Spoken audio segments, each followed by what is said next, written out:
Good morning. How's everybody? So, what is your take on police brutality? What do you think causes it? Yeah, fear of races. Yeah, some people feel lost that they're entitled to so much power. Yeah, that's a good point. So, I'm here to tell you that there's another factor: reputations of your stereotypes or racial background. Now, I don't want you hanging up on me thinking that I'm against a race, but we all need a fix. I feel it's need to be proven that not all of us are bad people, and that fear needs to be put to an end, and we can all get along. I'll be talking about what causes police brutality and what triggers it. Then I'll be talking about the major events that you've probably heard of in the past 4 years, 6 years, and the ways we can fix it. What can we do now to prevent it from happening again or ever? Put that to extinction. All right, police brutality. Like you said, start by fear of races. That's understandable because many events in history have shown that some people of the races, such as terrorism or or the terrorism or bombings or shootings, have showed us or absorbed into us that we have to fear other races. Yeah, maybe. So that's why police, even though they're trained, know how to treat people, they still personally and as individuals, they have their own fears of how they should handle the situation. You know your common car stops. It's usually common for young black men that it's always under the assumption that they have a gun with them, even a high school gun. Yeah, it's built upon that because films and recent and past events such as 1987, where it's iconized that we're all races of different color are involved with a gang of some kind, terrorism, vandalism, stealing.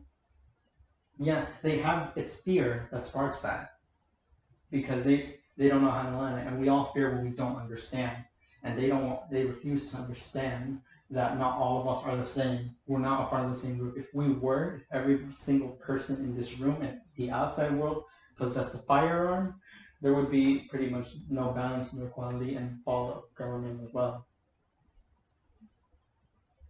That's just how it is. People don't want to accept that way. And also, it's yeah, power. When you as a if anybody police officer, no, yeah, I'm not saying some of them feel self-entitled, patriotic, that when they take matters into their own hands the violent way, such as overusing lethal force, that makes them patriotic. It makes them feel good.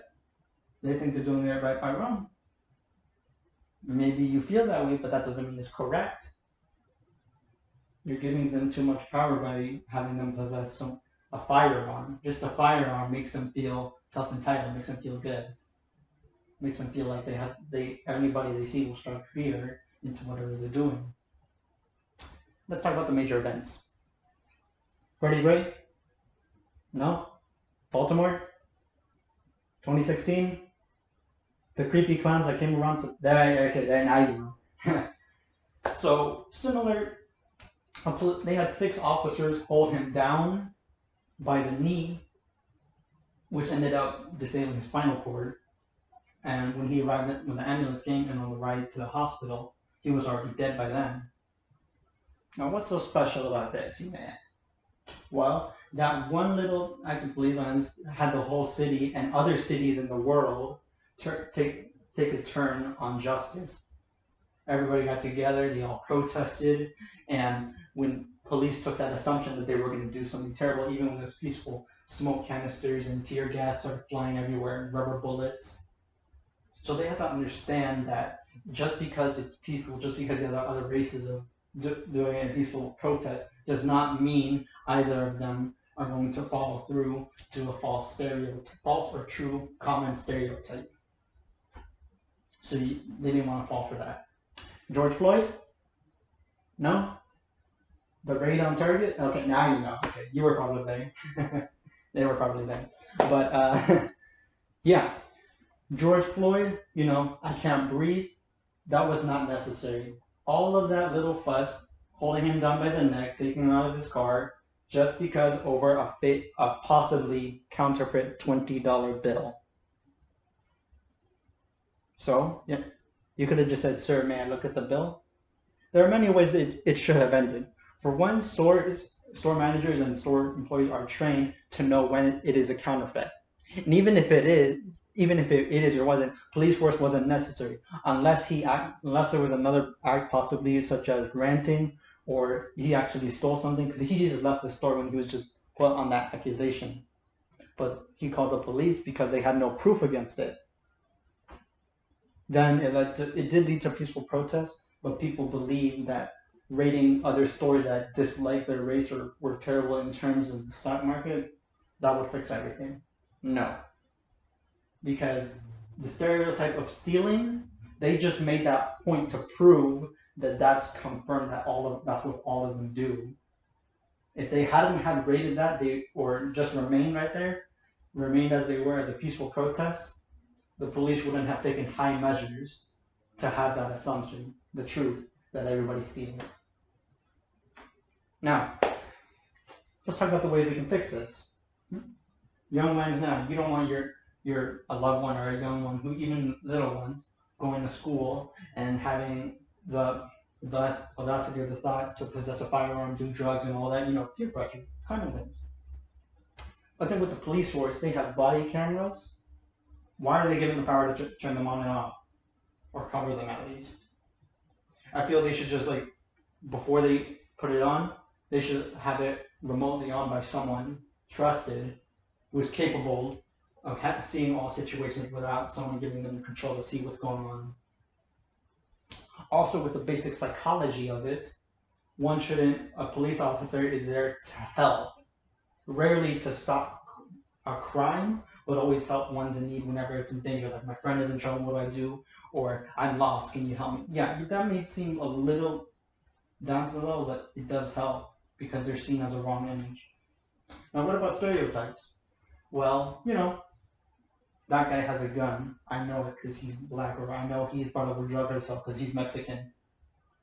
Yeah, but some people who are told that, or when they hear about that, even young ones, they go ahead and do it because they don't want to prove them wrong. Like, no, I'm not that person.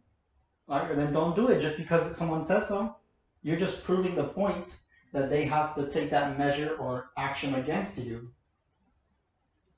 Such as, you hear terms like F12, F this. Well, you're not doing anything. You're just proving their point.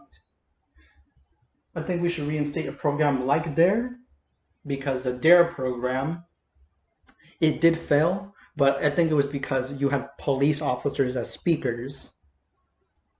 And when you have police officers as speakers, that incites fear into the young ones, as to basically the old term, if you don't get caught, it's legal. I think we should reinstate a program like that for young ones as well, through all the school days, but have a professional speaking, not someone of the law, a professional, who can relate to their level as to what the time is. They can make that connection as to why it's wrong. Don't go proving false stereotypes. He has a gun. Oh yeah? I really do. I'm a mailman. How do you know? Because you're Hispanic. Oh yeah? Yeah, I am. Oh, you're in a drug cartel. No? My cousin? Maybe. Nah, that's a bad joke. But you can't live your life by stereotypes. Just by hearing them does not mean you should act upon it or simply agree with it that that's the way it has to be. Not everybody is the same. There are bad people in this world who want to say that it's police's fault, but at the same time they're creating a terrible reputation for them by continually doing the bad things that they are told that they are, and then again are proven of, and that is spread to the influence. It's like a virus. How ironic. So I hope you enjoyed. Probably 2 minutes too far, but thank you for listening.